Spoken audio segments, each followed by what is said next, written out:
Welcome to Flat Earth Debate Live. I'm your host, Nathan Oakley, and if you are new to this channel, or you've not done so already, then be sure to subscribe, hit the bell notification icon, and join button if you'd like to become a Nathan Oakley 1980 channel member and keep up to date with the Flat Earth Debate. If you would like to support the channel, there is a super chat that runs alongside each of these shows while they are live, and there's also a PayPal, Patreon, crypto, and thanks button in the info box below the video. Most importantly, if you'd like to join the discussion, simply mute the page you are currently watching, then click the link in the info box below this video to join the panel and express your views on the nature of Earth. If you do join, please don't swear. If you do, you'll be ejected, and if you are, please don't try to rejoin the stream using sock accounts. You'll be warmly welcome back on the next stream. Now, we are joined by Neil, 10th Man, Brian, Righteous Force, Eli, and a whole bunch of people in Discord. So welcome, one and all. Good morning, everyone. Hey, good afternoon. Good afternoon, good to have you all. I left out please share the show from the intro because I'll end up saying it about 50 times during the show because I really want the show to get a few more viewers here. I've even turned off members only chat, so not members only, subscribers only chat, so anybody can chat. Which is obviously just done to increase the numbers, and I'm not going to lie about it. So there we go. So please share the show. Hopefully you will increase the viewing numbers, because that's the only way we end up with 100, 120 odd people watching each day, because of the people who share. So please share. Also, welcome to Arwin. Good to have you. Hello, good afternoon. Good afternoon. Very nice to have you. Any evidence of a physical geometric sphere edge horizon, formerly known as the curve of the Earth? Yeah. You know it has to be there because the horizon is refracted. It could be refracted because there is a geometric horizon to refract. Contradiction in terms. If the horizon is refracted, it's not geometric. Yeah, but not if you have an Arwinian paradox compensator. No, we only have one horizon.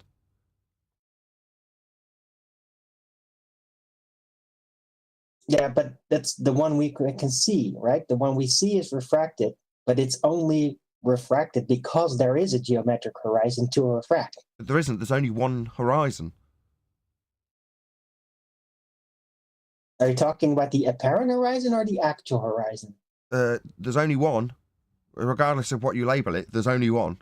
So you can't say, well, the refracted horizon, that's a horizon in a geometric calculation that has a bent line to it, is dependent on the straight line to the geometric horizon that doesn't exist.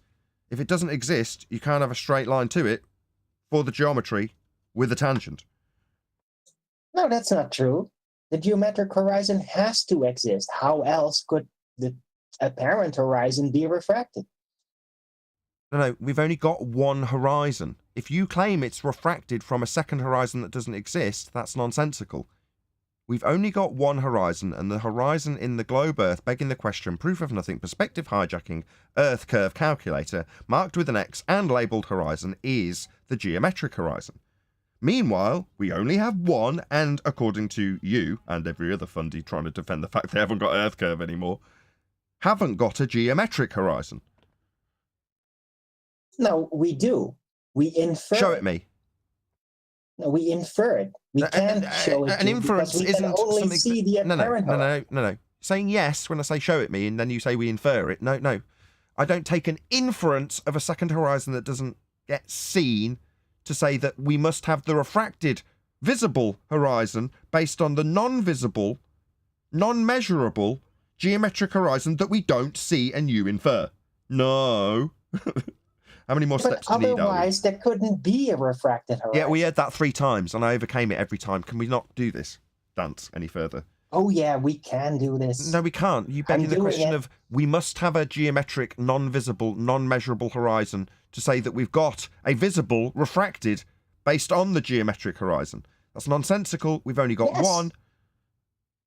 No, it makes perfect sense. Why do you keep saying it's nonsensical? It's because you need a tangent point to infer the geometry being bent with a donkey dick bent tangent to a non-geometric refracted horizon.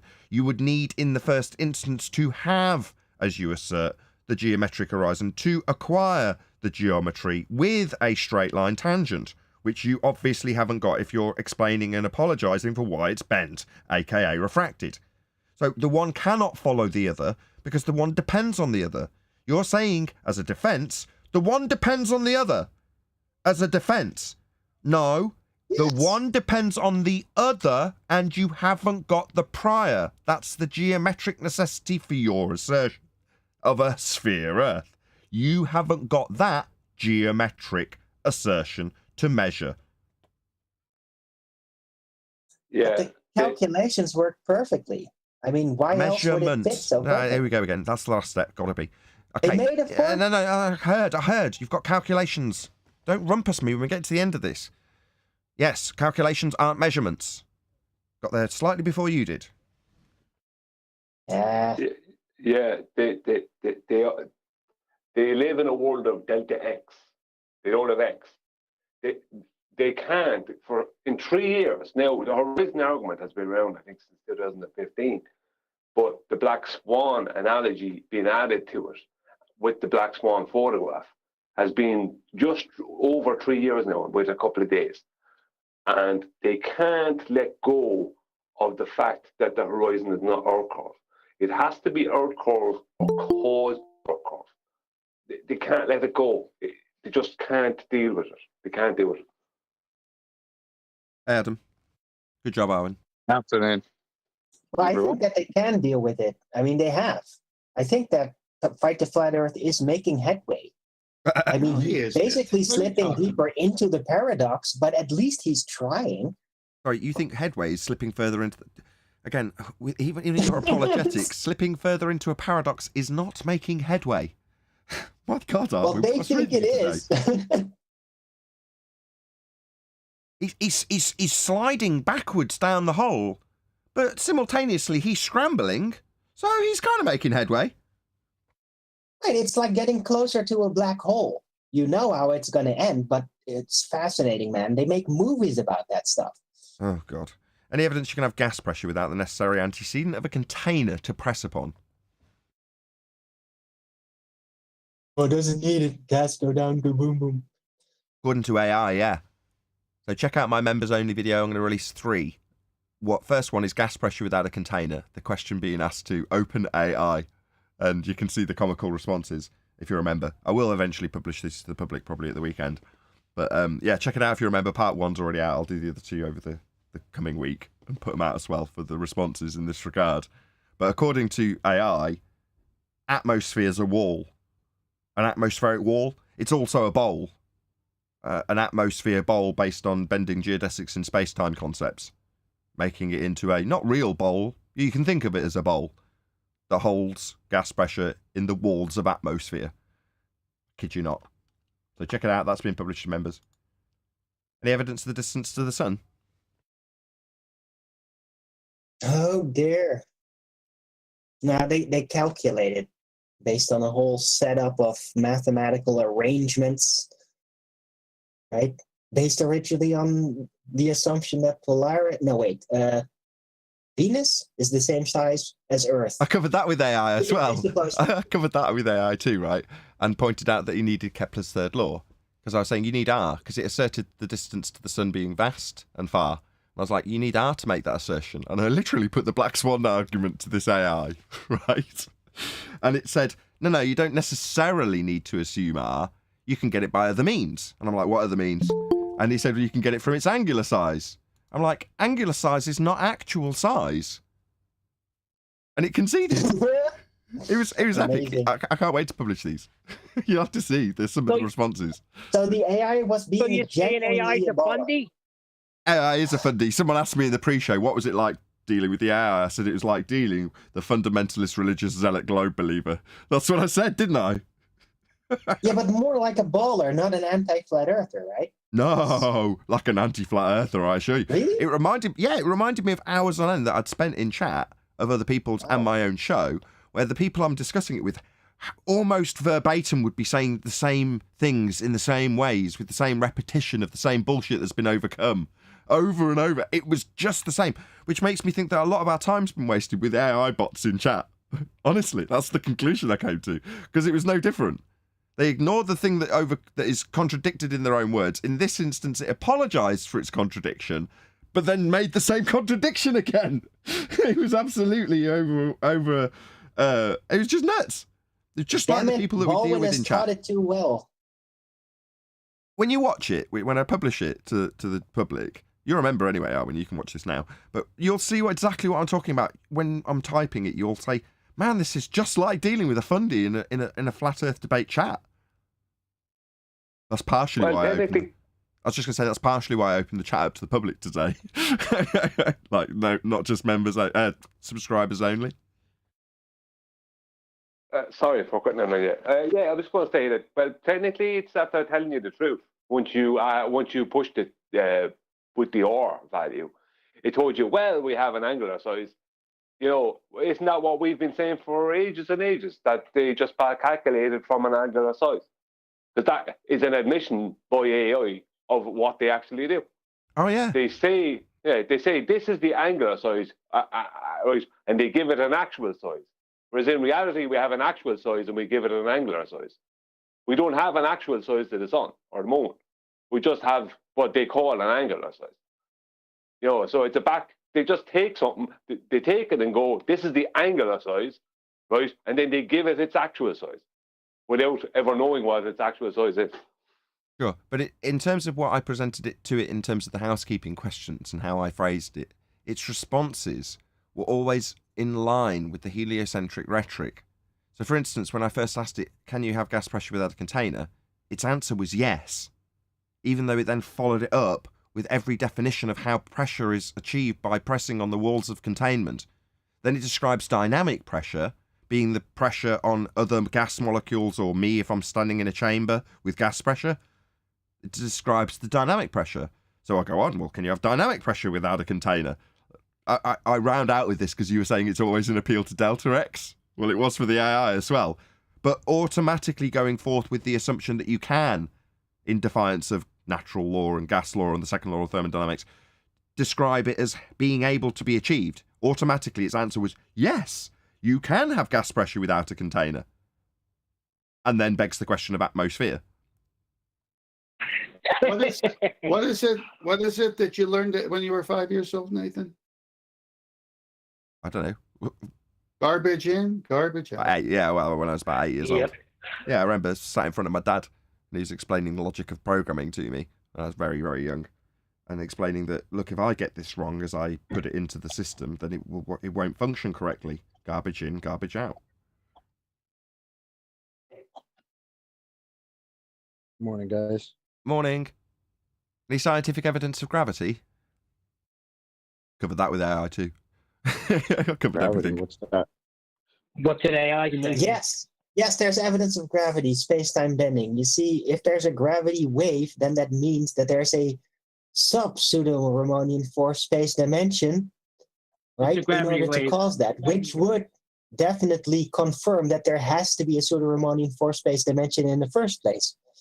It's called a... What's a gravity wave? It's called a begging the question fallacy. Almost verbatim what the AI did. And I pointed out to the AI that it's a begging the question fallacy. So show me the phenomena of bending space-time when the AI put that to me, was my question. And its answer was just to do what you have done and describe pseudo-Riemannian space-time bending as the phenomena. So the explanation becomes the description of the phenomena, aka a begging the question fallacy.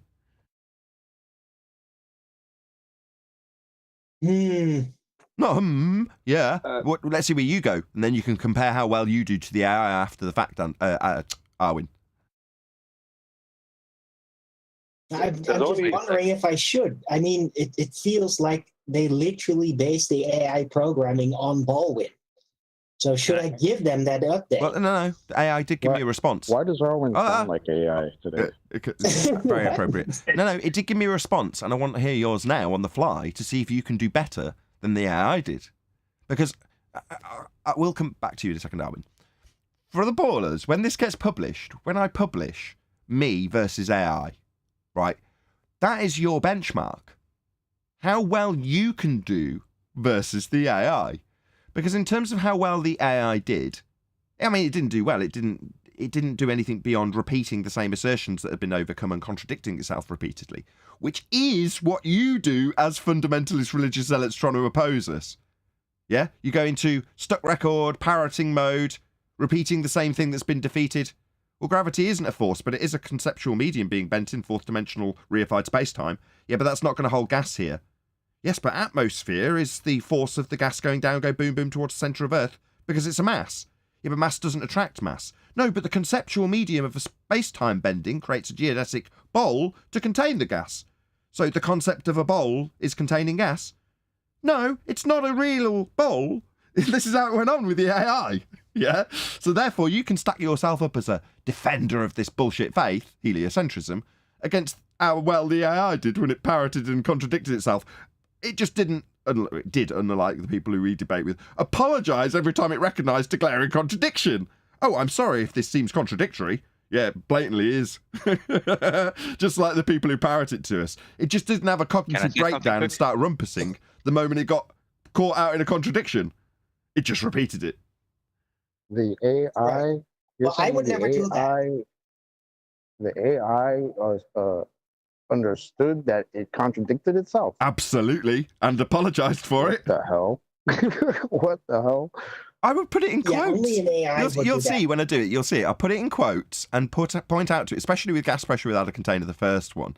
The moment I got it to detail how you achieve gas pressure, every time it contradicted it, I'd put its own quote back to it. And what's it going to do? It sees its own quote about how you achieve gas pressure with the containment, and then is explaining how, oh, no, you don't need that because of my begging the question based on with an atmospheric pressure that's going down, go boom, boom. So how is it going to cope with the contradiction? It is. And it recognised it. It's not that dumb. Did you ask it to define gas pressure? Did it? Yeah. Like I say, this is members only, and by the end of the week, you'll all get to see it, the public world. You get to, like I say, the benefit to the Globers is they can stack up how well they would do. This thing took microseconds to respond to my question with the rhetoric. And its automatic response was to defy the nature of the question being asked. In the case of gas pressure without a container, can you have it? Yeah! Now, did it back up that it could do it? No, it absolutely contradicted itself. But its immediate reaction was to say yes. You'll see. And it says it over and over again. Even though it apologises for a contradiction that it's made, it still repeats and regurgitates the contradiction ad nausea. Like I said, I spent about an hour with it. Good fun it was. Wow, that does sound like the Globers. Yeah, just like them. You want to touch on that? You want to touch on that Richard Branson poster? Yes, Righteous. Are you there? Yeah. Can you grab Gene's post of Richard Branson claiming he's going to go into space and stick it in Master B for us, and we'll have a look at that. Also, yeah, I can do that. I thought you were going to give me room to speak. Yeah, go I was ahead. like, Well, yes. did you have something to say? Sorry, I didn't mean to just Yeah, make I you thought my you secretary. were arguing with AI Overlord, and I thought it was just being Baldwin or something, but I'm like, oh, wow, you actually did this. And I'm like, where is it? And I'm curious to see where it is. You really built it up. So that's pretty interesting. Righteous, I'm curious to see how it turns up. Can you plug your video from yesterday? I didn't get to see it. I was looking for it on YouTube. The video from yesterday, as in the live show from yesterday, where we covered Mineshaft. Righteous had a video. Yeah, feel free. Righteous, did you want to post that in chat? I'll shout out this super chat if you want to dig that out. And The Mineshaft? I already posted it yesterday in chat. No. I can post it again No, if I can find it. I think you. Now I'm trying to yourself find did a Gene's video. or something. Gene, can you post your video again? Not a video, just a post. Here it goes. I'm going to the live stream chat. Oh, it was that. hold on, Eli. Let me check. Bloody hell, there's enough confusion as there is. Shout out to Godzilla37. It says it's a sad day when AI is more honest than a Glober. Also, hi chocolate. I don't know about more honest. Thank you for the super chat, by the way. No, I wouldn't say that. You know, to lead with a contradictory outcome by saying yes, you can have gas pressure without a container. That's not being honest. It's a pre-programmed response. So you know, it's been pre-programmed with that. There's no two ways about that. Maybe he meant the part about the AI recognizing that it's contradicting itself. Because remember, how long have we been doing this? The Globers never realize they contradict themselves, and they'll never admit to it. We have to point it out to them all the time, and they'll just repeat it and regurgitate it. But the AI literally, as far as you said, it recognized that it's contradiction. Okay. Glovers don't do that. This is just a screenshot of Branson, HBO original. So it says it's presumably advertising some show. Okay, I've got the screenshot up. Did you want to tell us about it or what? No, that's it. Like, I've watched the whole thing, and there's no space talk in it. I mean, they're literally just him hugging family members. That's all it is. But it's like the 10 days before he goes to space or whatever like that. But, it's just funny how the title poster is him halfway submerged in water. Interesting. Another shout out to Godzilla37 who says, yes, but it said, sorry for the contradiction. See? There you go.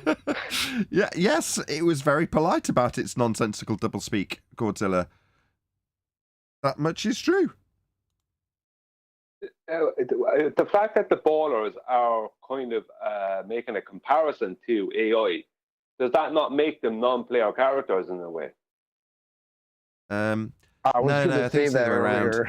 What we Good point. no, what we perceive the average baller to be may actually be AI. That's my point.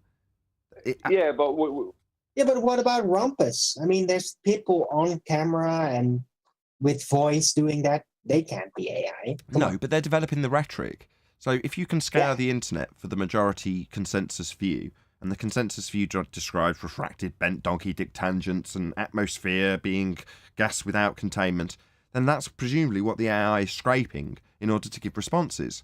Well, therefore, at some level, I would imagine that the rhetoric put out by someone like Rumpus is part of the AI in the respect that it's scraping that data from the internet or wherever the sources it can get that information from in a microsecond and fizzle it down like Watson 10 years ago was doing, but with a whole bank of supercomputers to do it. Now, presumably, there's somebody just with a bit of rented space in a data center and they're doing this with a bit of clever programming. Well, great, but it's still got to get the data from somewhere. It's got to scrape the information from somewhere. That's why it's contradicting, because that's what you will find. We've detailed this many times. If you try and find out, well, can you have gas pressure without a container? If you type that into Google, the chances are it'll say, oh, yeah, of course. And then you look through the paragraph and find 5 contradictions. And then eventually you get to a detailed description of how gas behaves and go, oh, right, well, that doesn't make any sense. So you do another search in Google and it'll still come back with the contradiction as the positive answer. Yeah, of course you can have gas pressure without a container. That's just how the AI behaves. Go on. And this is the best way to post this is the best way to like spot the flaws in their logic, right? It's because it's coming from them. It's their rhetoric being, mirrored back to them. Because, anyways. Yeah, we could ask them why is your AI not saying what you're saying? Are you being a heretic, or is the AI being a heretic? Well, the heretic just apologizes for the contradiction in the rhetoric, where a normal person, when they're doing it, suffers pain, mental pain, the pain of cognitive dissonance. For the AI, it's like, oh yeah, there was a contradiction in that, wasn't there? However, atmosphere goes down, go boom, boom. No. Repeating it doesn't overcome the contradiction that you've just apologized for. Is there any pain? No. GLaDOS isn't feeling pain. GLaDOS just contradicts herself. Doesn't care. But that's how you find out whether the person is real or not, when they come back at you with questions that are obviously coming from either anger or coming at you with questions that are obviously coming from a place of emotional pain. So you don't trust any of the measurements of anything. These kind of questions. When they're trying to kind of pigeonhole you into just being untrustworthy of everything.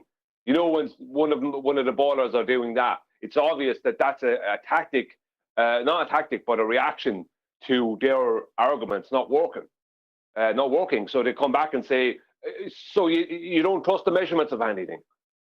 You know what I mean? It's like they want to pigeonhole you to. Sorry? Sorry. Go ahead, man. I'm sorry. Yeah, the point I'm making is that you beat them on their arguments and they come back with, so you don't trust the measurements of anything. They want to make it an all-encompassing thing that you don't trust, as opposed to what they're trying to prove just can't be proven.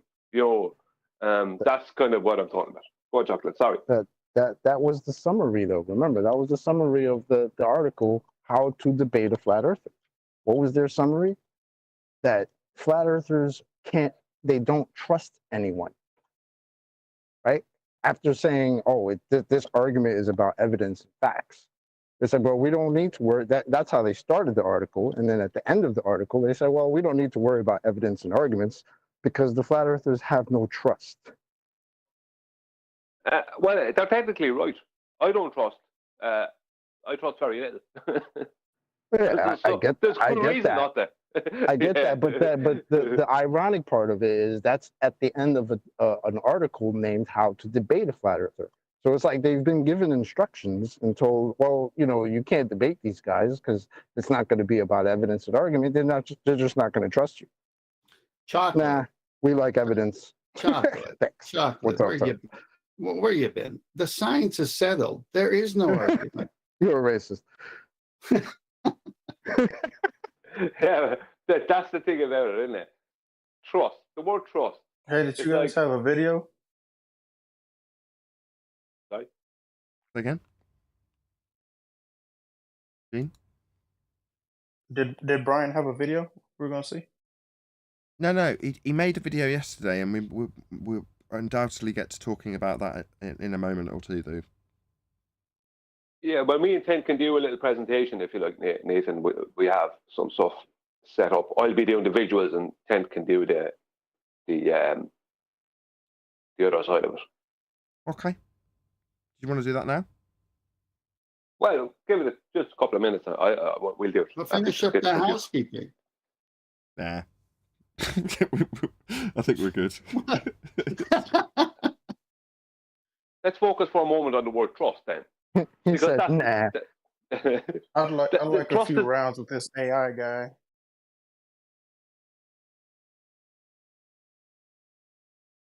All right, let's get it going. So Brian, Chocolate, and I and others in the after show were talking, and it just kept going and going. So Brian went out and made a video. So Brian, I turn it over to you. What's the title of the video? What's the purpose of the video? And we can just have a nice chat. The title of the video was HOE, which is height of Y, proves that level is horizontal. Is there any doubt that AI would say level is horizontal? Let's not focus on that bit. Let's just focus. It was a good video. Right, I'll lead you a bit better. So, great video, Brian.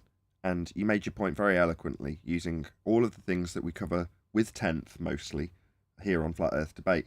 But you wrapped it up in a very nice and concise way. You detailed the various different problems with the geometry on a sphere using their diagrams and the horizon that's acquired for horizontal and the acquisition of elevation, angle measurements, line of position, all those things versus their diagrams with a horizon below surface level. So hopefully that's led enough into what you can detail about your video, which hopefully one of the moderators will stick in the chat. So go and check out Brian's logic. If you haven't subscribed already, he's on fire at the moment. He's making really good videos. And he's making them about subjects that we've refined over 3 years, but have still got the original, 10, 20-minute explanations condensed down into the first 2 or 3 minutes of the video, along with lengthy explanations of the debunkings that have come over the last 3 years and our overcomes for their claim to be debunkings. So if you want everything condensed into a package that's about 20 minutes long, Brian's just got you covered. So you should be subscribed to him if you're not already. Hopefully someone will put a link to one of his videos, if not this video. And you can check it out, listen, pay attention. I tend to listen in the morning when I wake up. It's one of the first things I do if there's a Brian's Logic video out. I'll listen and then read the cognitive pain of the ballers in the comments, which just cheer me up every day if I see them, Brian. I gotta be honest. Brilliant stuff. Anyway, subscribe today. That's hopefully a good enough lead in. Go ahead, Brian. Yeah, I get. Actually, everyone says it to me, and I think everyone says it to me that I get the worst trolling, as in I get the worst amount of ballers, and people have said it to me. Wow, you get some load of trolling. Now, I personally think Flatside gets it worse than me. They really give Flatside a hard time, but there is a lot of pain in my comments from the ballers, and there's a lot of silly questions asked and whatever. And most of the time, it's like your responses, Nathan, are normally the best responses, where you just put down not a rebuttal, because that's what they're doing. It's always a comment that is not connected to rebutting what's in the video. You're not going anywhere. There's always something, some niggly thing. There's a small little maths problem, or there's some, something that they want to latch onto, as opposed to addressing the actual main point of the video. But yeah, the point that, sorry, someone going to talk there. What? No, I think it's just a bit of feedback for whatever reason. I'm not sure why. Oh, okay. The whole point of the video was kind of two or threefold. There was a cheeky part to it by the title. Is I'm pointing out to a certain group of people is that you need more than just a water level to prove that level is horizontal. And the height of void correction in celestial navigation proves that sea level has to be horizontal, as the horizon, regardless of its position, and past the horizon, because the horizon is not a geometric location, it's an optical location. So, so it's just an angular resolution limit is probably the best way to describe it. But either way, the point is that the horizon, regardless of how far away it is, has to be in an exact horizontal with the water underneath your boat. It can't not be, because you have to create a 90 degrees. And that's the thing about it. And the horizon is has to then be in a direct horizontal with the GP point of a celestial body. And that's the thing about it. The height of void correction proves that level is horizontal. Not that we don't know that level is horizontal, but it's about proof. But also, I'm attacking the ballers with their refracted horizon, because even though their horizon is going to be below the horizontal that would be made from the water underneath the boat, they also have a situation where none of their sightings will be even equal, because their horizon will be rising and lowering in comparison to the observer on the boat, because it's refracted. Because their refraction involves an horizon not just going further away from you and closer to you, like we see in reality. That's fine, that's reality. But their refracted horizon means a change in the size of their radius. So that means that they have a situation where their horizon will be rising up and going down in comparison to the observer. So you'll never even have a consistent correction that you could make, because you never know at what elevation the horizon is going to be at later or tomorrow in comparison to your eye line, if you understand what I mean. So and even at that, there's no way to do the correction without just doing the height of eye above the water underneath your boat. That is the only correction there is. That is dip correction. And when you do that, like, it either gives you a 90 and everything works, or it doesn't and everything doesn't work. Now, in reality, everything works, and that's because when you do it, it does give you a 90, because the water underneath the boat is in a direct horizontal with the horizon. The horizon is in a direct horizontal with the GP point of the star.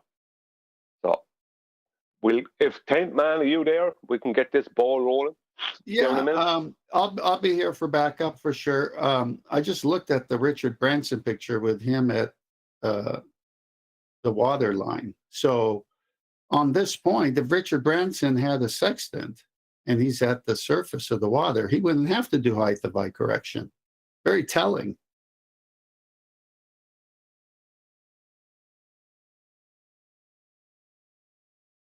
Okay.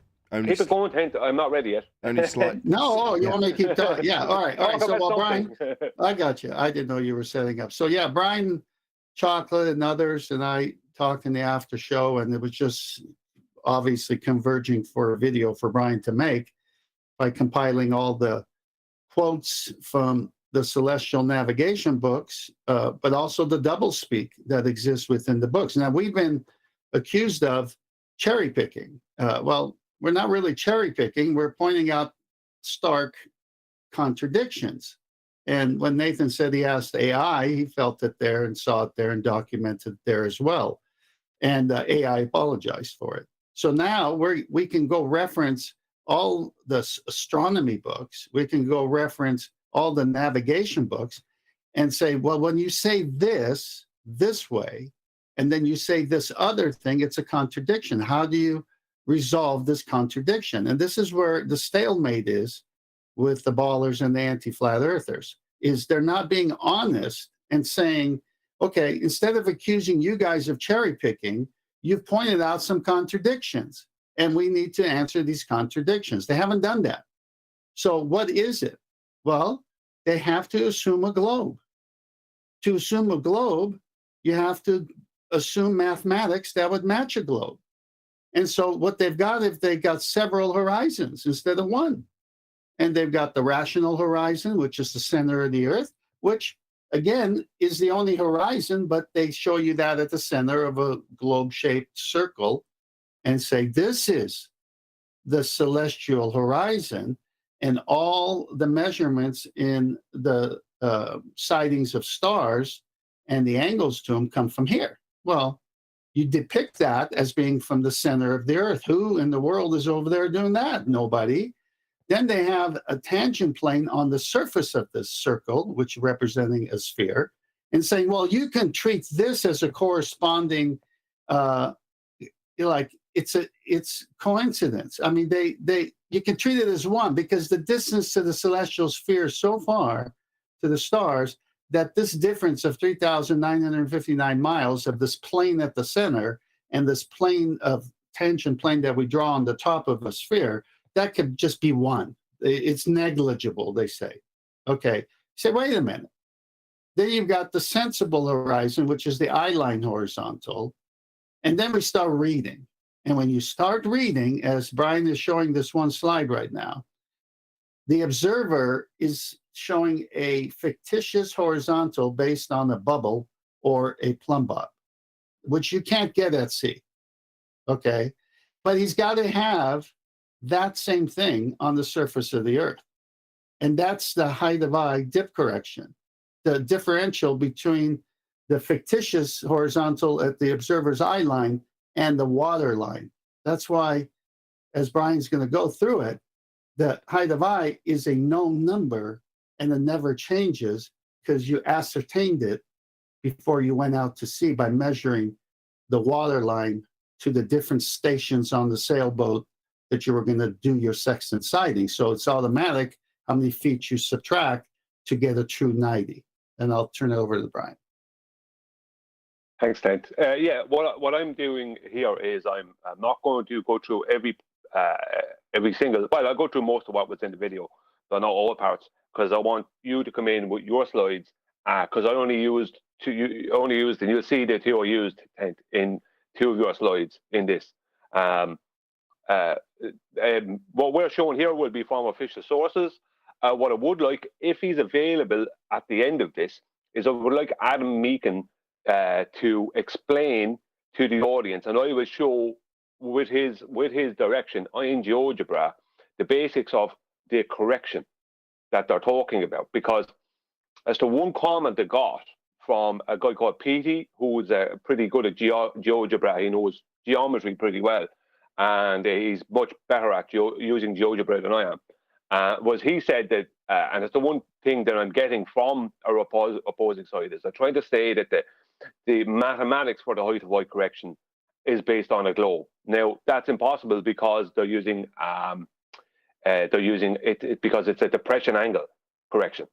But I would like Adam, because I refer them to Adam because I don't have the maths. The maths as good as Adam has. Obviously, Adam's a mathematician, and I'm not going to try and explain something out mathematically that I don't have all the details of. So I refer them to Adam. But if Adam is available at the end of this, I would like if he would explain it, or at any point he feels is the necessary point to do it, if he would explain it to the audience, and I'll show it what Adam's talking about in GeoGebra with his direction. Now, if he's not, he's not. But so I'm ready to go whenever you're ready. You there, Adam? If not, just carry on. We'll see if we can get his attention. Go ahead, Okay. Brian. Okay, so this is from Maritime SA. I think it's South Africa. www.maritimesa.org. Okay, this is height of eye. I'm just going to show the first few diagrams. Each one of these, as you can see, it has an angle line down to what would be a geometric globe horizon. It has the observer's eye line right here, and they have H here because That's what's known as the rational horizon, which is just eye line horizon. And then they have the observer's height of eye. And as you can see, the O here, which the observer is brought down. Here, there's the other O, and the H is brought down, right? So you're bringing down. May I interrupt for a minute? Go on, yeah. Yeah, the observer eye line is the sensible horizon, which is it coincides. I finally said the word right.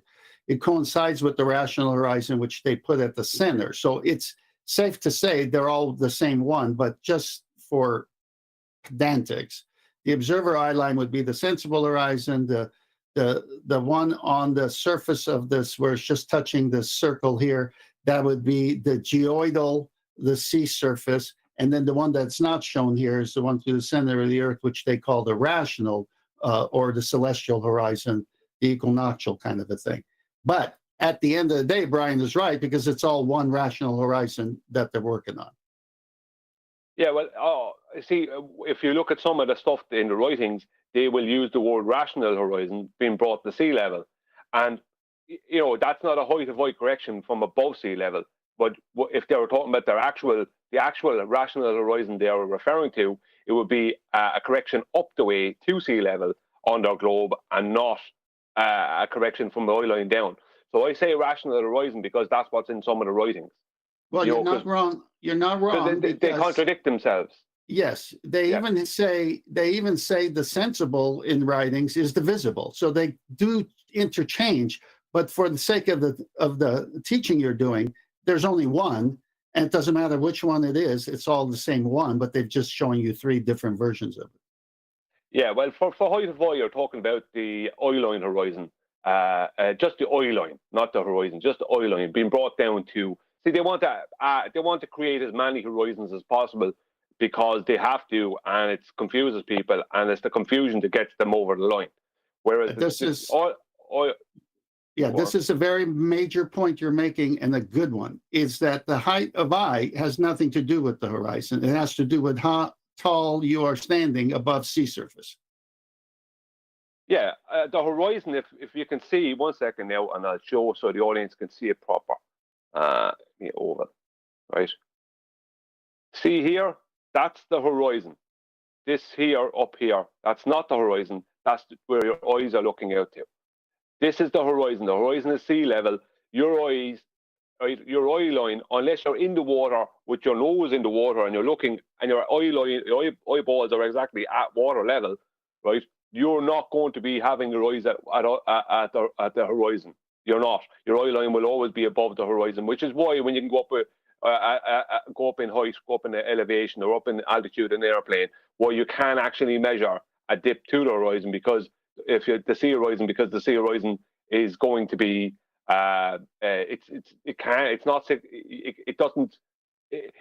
you're making a parallel with it. So the sea level is one horizontal, and your eye line, from whatever elevation above it, is another horizontal. So it's two parallel horizontals. So what I have circled here with the blue circle, that is the horizon, and not up here. But they need to make up as many horizons as possible. But anyway, I just go on with it just to save time. So as you can see here, it's very obvious what's happening there, moving this eye line down to sea level, right? And that's what they're doing. But if you can see here, they have D for dip, right? And this dip is going down to below what would be sea level underneath the observer. So when this, give me an oval again. So when this observer's eye line goes down to here, right, that is straight down to the water underneath the boat.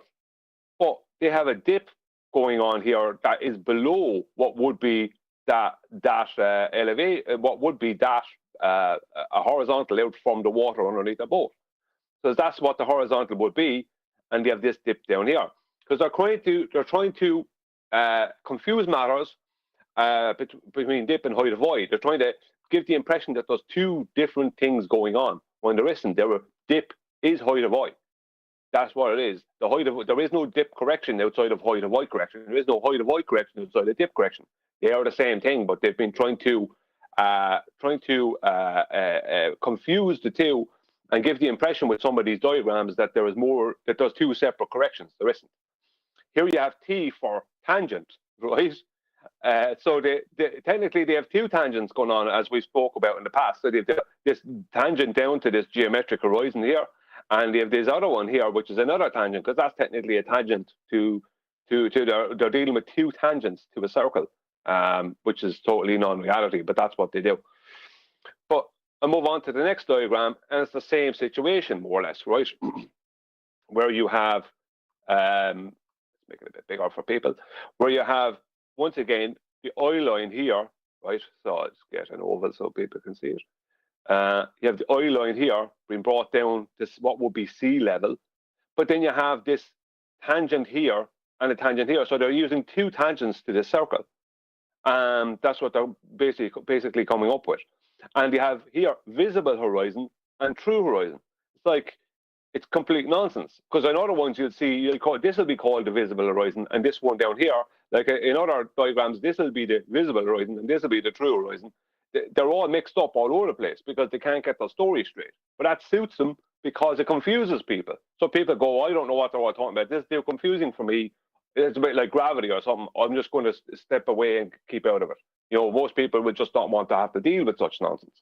But this is the same thing. They're bringing the eye line down to the water underneath the boat, but they're still trying to say that there's a dip that goes below that horizontal out from underneath the boat. And this one again, now this is not this one. Oh, sorry. One other thing I want to show here. It's gonna be this is what a lot of people don't understand. When we say there's an obtuse angle, that angle starts at the zenith, right, of the person. So the obtuse angle is between. Just get another line here.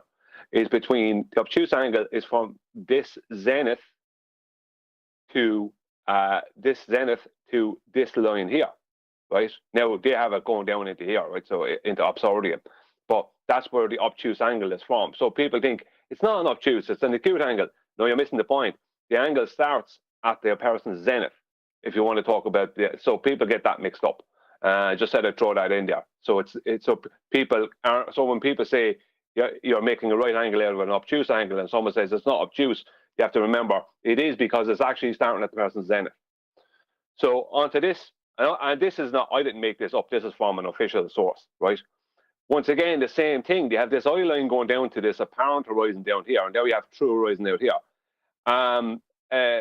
You have this apparent, so each time they're calling this one the true horizon. Now, as I said, sometimes this can be called the apparent horizon, and they could call this the true horizon or the visible horizon, and this, they constantly mix those things up. But the whole point here is that this is the water line out from underneath the boat, and they have a dip going down to a geometric horizon here. Now, whether they want to claim that's a geometric horizon or a refracted horizon based off of a geometric horizon, doesn't matter in this situation. It does matter, but it doesn't in this situation, because it ends their claim.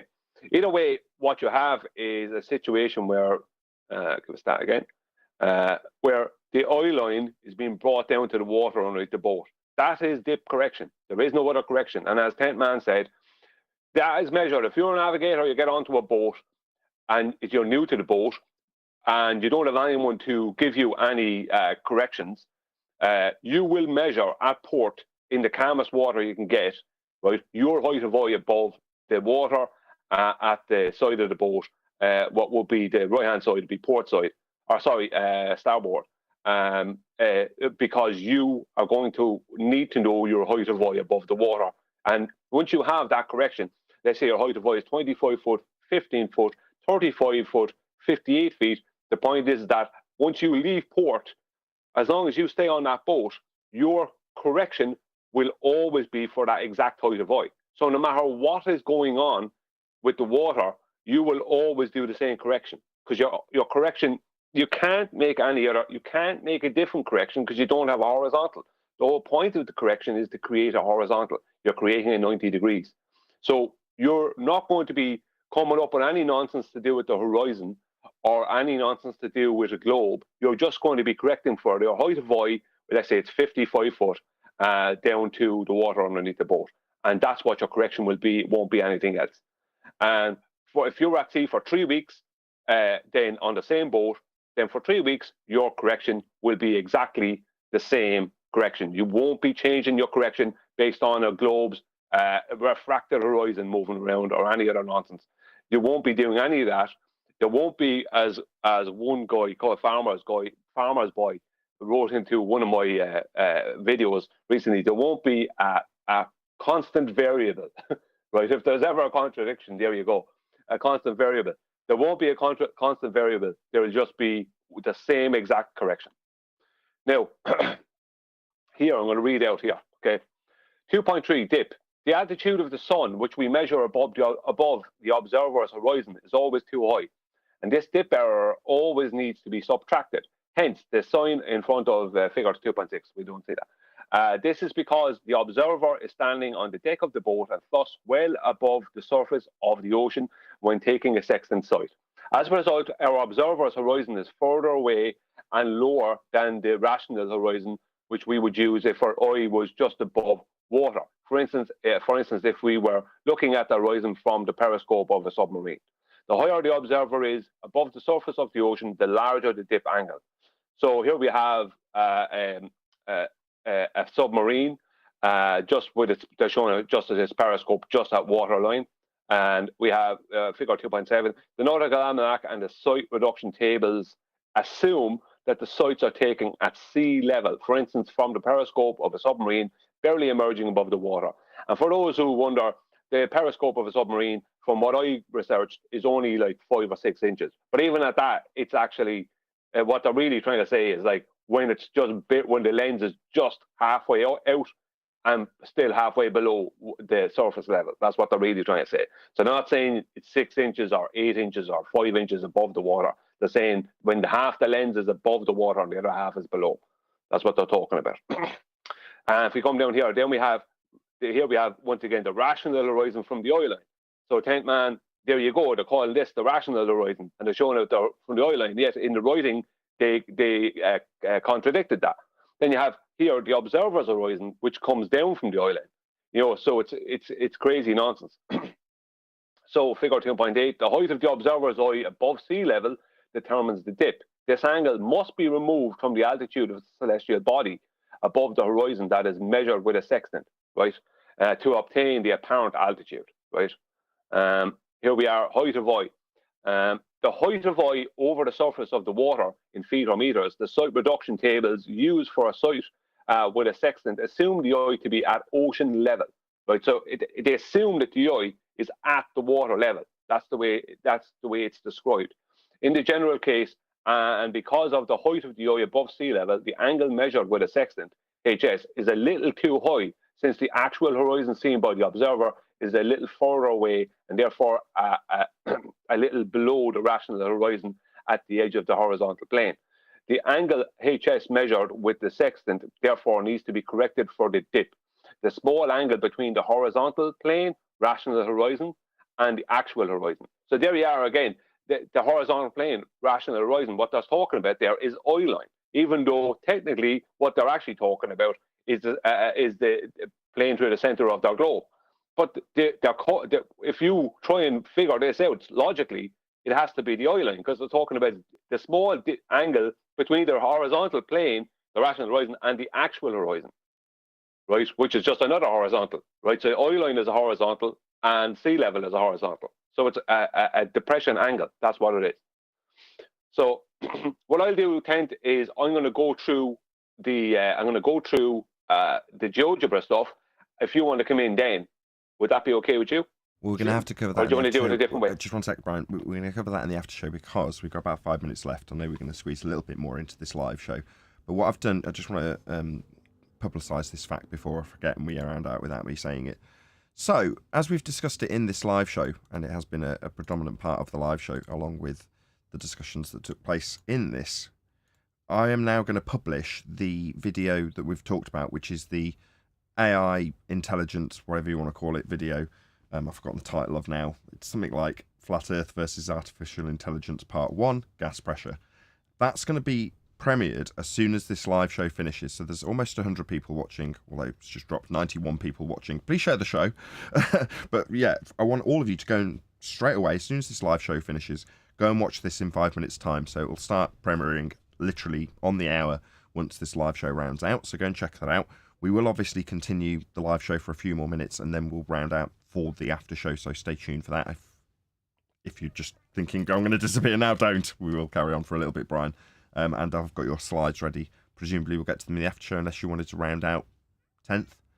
Or if not, Brian, if you wanted to start something that you may not get to finish.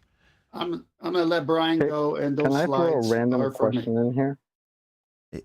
Sure.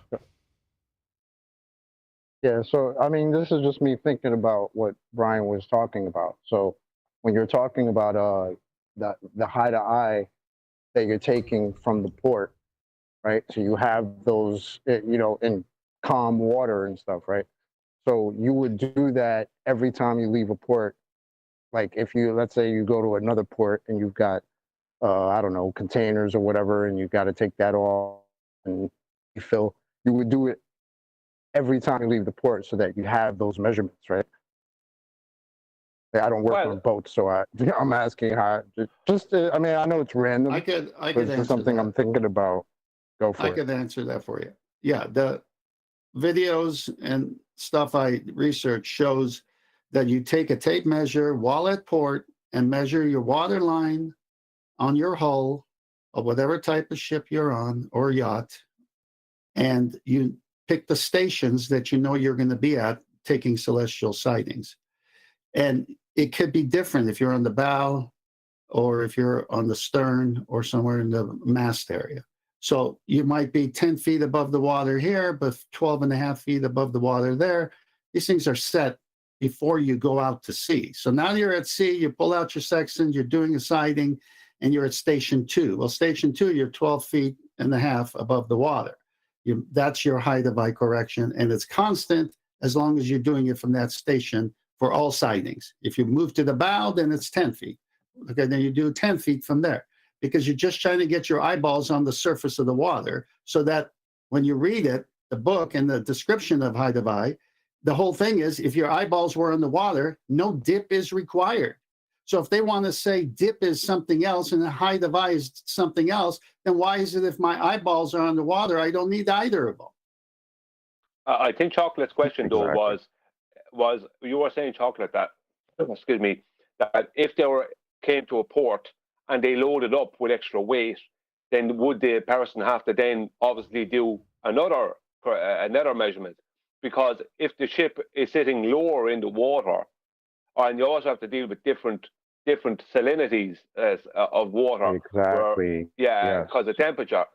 Well, I suppose if they were using a sextant now on those big ships with the containers, they would have to when they're leaving port, they would have to maybe adjust a little bit for the height of eye, and depending on the temperature of the water they're in and different things like that. So maybe I would say yes, they would have to, because if you want to be correct, you're going to have to. Okay, with that, I'm going to say, if you are watching this on either Nathan Oakley 1980 or Nathan Oakley premiering streams, then stay tuned, as there will be an after show to follow. Unfortunately, if you are watching this live, this is where we bid you farewell. So massive thank you to all of you who smashed the super chat, liked, commented, shared, subscribed, joined as a Nathan Oakley 1980 channel member, and all that good stuff. Another massive thank you to today's Discord and G+ panels for making today's live show possible. Now, if you are watching live, straight after this live stream finishes, there is a link in the live stream chat to a premiering stream of AI versus Flat Earth. So check that out. I will spam the link in the outro, so check it out in the live stream chat. Click on the link and go and watch that premiering stream after this live finishes, or live show finishes. I've been Nathan Oakley once again. Stay tuned if you're watching on either premiering stream, and I will see you all in the next video.